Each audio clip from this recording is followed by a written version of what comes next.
Welcome to Politics for Happy People, where we have fun conversations about serious topics. I'm Joseph Backholm, and the nice one is Ashley Vaughn. Ashley, good to see you today. Welcome to Politics for Happy People. Glad to be with you, Joseph. We are today going to talk about Mifepristone, and we're going to explain what that is. More people would refer to this as a chemical abortion drug. There are a lot of things going on nationally, a lot of things happening at the state level here in North Carolina. But you are the, I guess you're not the doctor, but you do have a doctorate in nursing. Tell me how that works. You are not a doctor, but you have a doctorate. So why do we not refer to you as Dr. Vaughn? Well, I technically am You Dr. are. Vaughn. So do you feel disrespected that I do not refer to you as Dr. From Vaughn? here on, I actually will be You're gonna requesting that require you that. refer to me as Dr. Okay. Vaughn. Well, doctor, tell us about Mifepristone and what it is that it does and why it matters to people. So, yes. So I am a nurse and I have a PhD in nursing, which is a research and education degree, which actually I taught pharmacology. I helped teach a pharmacology course at UNC. And one of the things that you teach your nursing students about medications is that they all have side effects. And one of the problems with Mifepristone is that it has particularly serious side effects. And, Planned Parenthood says, oh, this drug is as safe as Tylenol. And that's one of the big areas of debate between the pro-life and the pro-abortion community is how safe is this medication? But we know that Mifepristone has a very high complication rate. The statistic that I have is about 20% of cases result in an adverse event. And the complications can include things like hemorrhage. So that's blood loss, like excessive blood loss, infection, incomplete abortion. So that's where the baby is not fully expelled from the uterus. And in the worst cases, death. Because of this big, kind of battle between the pro-life and pro-abortion communities, two different groups, about how safe is this drug, a safety study has been requested by the FDA, but we have yet to see that coming out of the Trump administration's FDA. Yeah, for those of us who have been kind of tracking the abortion issue for a long time, 20 years ago, we weren't talking much about Mifepristone, and most abortions were done surgically. Am I right about that? And now that is actually a question. That's not necessarily a statement. Am I right about that? But I believe that is true. And we now live in a world where something like 2/3 of all abortions are chemical abortions. Is that because 65%, that because these chemical abortion drugs, things like Mifepristone, are relatively new developments? So I just looked it up. The FDA approved Mifepristone for a chemical abortion in 2000. That's just a quick. And there has actually been some recent litigation around that because it is alleged that the appropriate process was not followed by the FDA when they approved it. And there have been attempts that have not succeeded to basically remove the approval for not following the legal process. And the courts essentially said, well, it's too old. Yeah, and some of this The has to complaint do is with too old, I should say. Yeah, some of this has to do with pregnancies being able to be detected earlier. Pregnancy tests have gotten a lot more sensitive now, and the Mifepristone is only FDA approved up to 10 weeks. So it's supposed to be used earlier in the pregnancy. And What's the challenge if you use it after 10 weeks? it greatly increases the risk of complications.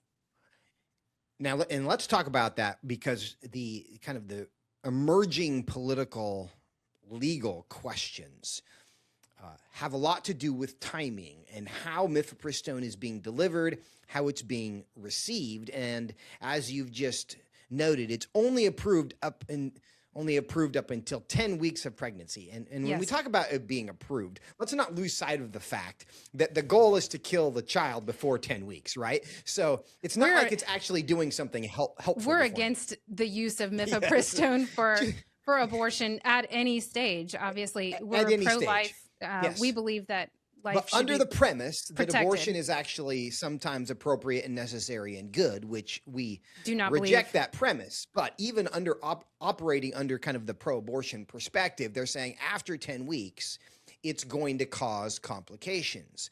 Now, how it is being delivered is now a source of great contention because there's a lot of telemedicine involved, and we all like the internet and the things that it has made possible. One of those things is that there are now medical consultations happening remotely, and oftentimes that can be very helpful. But if there's not been an inspection, the one thing that you cannot do via telemedicine is, and correct me if I'm wrong, you're the doctor here, but you cannot inspect how far along they are in their pregnancy. And that's a really, really important question when it comes to chemical abortion drugs. That's right. Yeah. So a couple of years ago, North Carolina passed SB 20, which requires an in-person appointment for this very reason, that there needs to be an ultrasound to determine how far along in the pregnancy the woman is, and also to rule out an ectopic pregnancy, because taking the pill will not result in the end of the pregnancy, and ectopic pregnancies need to be diagnosed so that they can be get the proper medical treatment. I'm going to ask a potentially stupid question here. Is ultrasound still the only way to determine how far along you are in your pregnancy? Well, they use menstrual dates, your last menstrual cycle, but a lot of times women don't know that. And so, yes, ultrasound, So ultrasound is still the is the gold way. standard. Mhm. That's the way people Yeah. determine that. Okay. My wife has had children. I've been part of that process, but it's been a minute, and I just didn't know. Technology is always changing. Maybe there was another way to determine that. But yeah, it all makes sense then. If you have to have an ultrasound, it's hard to do a telemedic ultrasound. Impossible. Yeah. Impossible. So There's also the argument too of just the continuity of care. Having a provider that you can go to, that's seen you, that knows you, that prescribed the medication, that knows who you are. And a lot of times there have been situations where women will do a telemedicine or just go on a website and order one of these abortion drugs to come to her and just be mailed to her. And then she's experiencing a problem. And because abortion is illegal in her state, she doesn't have anyone to go to and doesn't know what to do.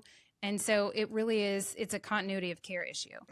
Well, that's one of the challenges, but there's another challenge when we do this through telemedicine, through somebody on the internet who stands up a website and is willing to deliver this to you. And Eli, I want to make sure we have the clip available here, but when you order this remotely, not only do they not give you an ultrasound to determine how far along you are in your pregnancy, they don't even verify your identity, which means, and we all know that there are lots of questions about gender these days, but they are sending abortion drugs to men. And obviously men are not getting abortion drugs because they are pregnant.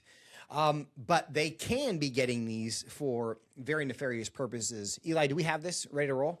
Let's play this and let's listen to this testimony because it kind of helps us complete the picture of what we're talking about.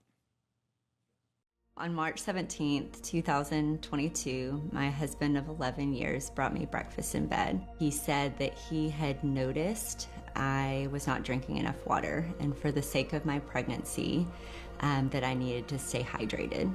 All of a sudden, he stood up and he was hovering over me, and he started yelling at me to drink faster. That was the moment that I looked down into the cup for the first time, and the water was not clear. It was milky, kind of creamy.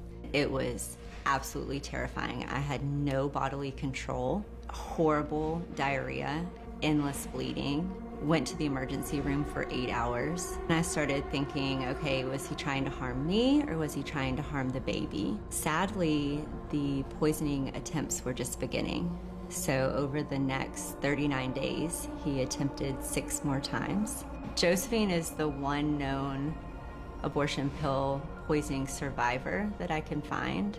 And I don't take that lightly. She's such a miracle. And I just think about the other women who've been poisoned with abortion pills who weren't so lucky, that their pregnancies terminated, and they have to face life and they have to face the trauma of this abuse without having their little one with them. Ashley, a super disturbing story, but I Yeah. think this is helpful to understanding the complete picture of why this is not like other medicines and why the landscape that has emerged kind of accidentally, and maybe not accidentally, because the abortion industry has a real interest in doing abortions this way because they make a lot of money and there's less cost. Of course, putting something in the mail and sending it to somebody is a lot easier than actually having a clinic, bringing somebody in, having a health inspection. You have to have the staff and the people to do this the appropriate way. It's a lot easier to have just some guy in a mail house. You start to understand what's possible when you hear stories like this, when a drug like this is able to be mailed. People are poisoned. There have been other cases of poisonings where a man will order these pills and poison either their wife or their mistress in order to cause this abortion. There have been other instances where women are coerced to take these medications. The man orders the medication and then, under threat of force, tells the woman, swallow these pills. There was a case out of Louisiana. The man got the pills, told her, you need to take these because he didn't want the baby. And she took them, planning to then vomit them up, was not able to make herself do that, and lost the baby.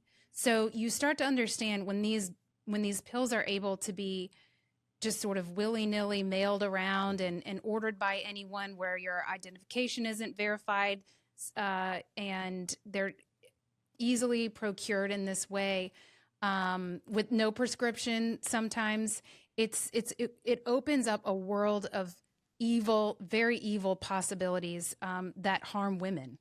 The abortion drugs are inherently different than other pharmaceuticals because they are designed to kill, right? So it's an exception to the rule on those grounds. But given what we know about the risks, is this kind of standard operating procedure for medication in general? Are we treating the chemical abortion drugs differently in the ability to prescribe them remotely, to give them without any kind of an inspection? Is that unusual? There are other, I believe, I don't know exactly. I do think there are other prescription medications that are allowed to be mailed. I think so. Yeah, I mean, think telemedicine so. is a thing, right? I I mean, mean, I if you have think- like yeah. pink eye or, Well, in the mail, though, I mean, usually you go to your pharmacy, right? yes, I guess I've actually never had a telemedic appointment. I don't get a lot of, antibiotics or whatever, but I assume that there are things that can be diagnosed reliably. That's why telemedicine is a thing. And then they would send a prescription to a pharmacy somewhere near you and you'd go pick up the prescription, right? Right. That is a scenario that doesn't scare me in many situations. Oh, you have an infection, you have a deficiency in something, so I'll write you a prescription. And I've seen my providers email the prescription to the pharmacy and then I go pick it up. Right. That's normal, doesn't scare me. Right. But this situation, it's different. So I'm trying to understand if the rules around the distribution of this are consistent with other medication, or if we've carved out an exception. And maybe while you think about that, I'll explain why I'm even asking the question is because I've seen other examples of how the rules are rewritten for the abortion industry. When abortion is involved, we aren't necessarily consistent. And the first example of this that comes to mind is back in my Washington State days when I was kind of fighting over this issue. And of course, that is a very aggressively pro-abortion state. All of their abortion clinics were specifically exempted from inspections by the board that inspects all of the health clinics, right? So there's, the UW Medical Center, there's these world-class children's hospitals in the state of Washington. People from all over the world go there. They have really important, big, good health centers, all of whom are subject to inspection by a third-party investigation that you have to go there every year, and they have to accredit you and affirm that you are complying with all the medical standards. Well, Planned Parenthood and abortion providers, Planned Parenthood worked out a deal with the state where they were their own accreditor. So they, for their own purposes, the UW Medical Center didn't get to inspect itself, but Planned Parenthood got to inspect itself. And of course, it's silly to say somebody is going to inspect themselves because it defeats the purpose of having an inspection. It's supposed to be somebody else who can determine whether you're complying. So we've seen other ways in which the rules are rewritten for the purposes of abortion, and I'm just trying to understand whether this is another one of those. Well, the situation that we have right now where the FDA is allowing these medications has relaxed their restriction that they previously had, which required an in-person appointment for getting this pill. They relaxed that requirement during COVID. The Biden administration did that, and the reason was because, presumably you can't leave your house to go to the doctor because, you're going to get COVID and die or whatever. But that relaxation is still in place. And so you do see that there are providers in states that are, more Democrat and don't restrict. They're not restricting abortion there. Yes. Doctors in those states, and they have shield laws protecting those doctors from prosecution when they're when they're prescribing these medications to women in states with more restrictive laws. So they're circumventing state laws that way. And so that's the problem with this. But Joseph, can you kind of fill us in on what has happened recently in the courts regarding this? Because we've had some pretty significant events in the last week or so here. The legal environment is changing rapidly on this because, as everyone knows, there are a number of states that have actually banned abortion. And there's this debate, including and then there was a debate about whether these chemical abortion drugs can be mailed into a state. Now, the state of Louisiana, in the FDA in 2023, so during the Biden administration, explicitly allowed the mailing of chemical abortion drugs from one state into another. And so that has been taking place since 2023. Now, Louisiana just challenged that decision, saying, among other things, that it undermines their state abortion ban. They're saying you can't do this. And sending it into the state of Louisiana is against the law because it's inconsistent with that, and that it violates the Comstock Act, which is this 19th century rule which restricts mailing abortion-related items before Mifepristone was a thing. So it's kind of been brought into the modern era a little bit. But Louisiana made these arguments for why it was a violation to mail chemical abortion drugs, and a Fifth Circuit judge agreed with them and said, indeed, it does violate your laws. That was then appealed on an expedited basis to the Supreme Court. And 1 week ago, they put a stay on the ruling, which means, in normal people language, that the mailing of abortion could continue, but that stay was only in place for 1 week. And 1 week from that ruling is right now, as we are recording this here on Monday afternoon. So people are going to be listening to this on May 12th. At some point before the end of the business day, Eastern Standard Time, on May 11th, the Supreme Court is going to decide whether they are going to extend that stay or not. So we are minutes, hours away from learning that. And when people are listening to this, they can get on the Google and find out for themselves what is happening. But you're right. It's moving that quickly where the Supreme Court, they're going to either allow the mailing or not allow the mailing of chemical abortion drugs in the short term. But now that they are involved in the case, they're going to have to rule on the merits, finally, whether or not it is permissible to mail chemical abortion drugs across state lines. So that's not going to happen in the next few days, but it is going to come likely in the next few months. And this is relevant for North Carolina, right? Because SB 20, which was passed in North Carolina a couple of years ago, yes, prohibits, that's right, prohibits mailing abortion drugs into North Carolina. Isn't that correct? Into our state, yes, that's exactly right. So North Carolina stands to be one of the laws affected by the Supreme Court's imminent in a legal timeline ruling on this decision, but also important to this current legislative session is there are conversations and attempts to actually strengthen the penalties for doing so. Because right now in state law, it's an infraction. So, I mean, what's an infraction? It's not much, and it's unlikely to deter somebody who wants to get chemical abortion drugs into North Carolina. Yeah, we were on the phone just a couple minutes before we recorded this podcast with our general counsel, Mary Suma, and we called her specifically about this question of enforcement, right?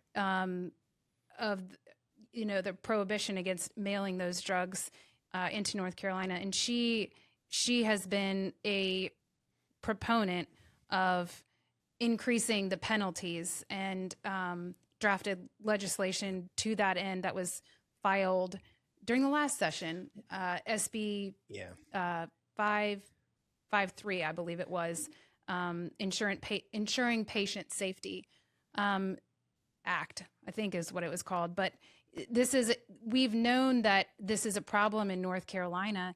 The Guardian reported that thousands of illegal pills are being mailed into North Carolina every month. And so we know that this is happening. And it does need to stop. That's exactly right. It's a real health crisis and this is worth pointing out.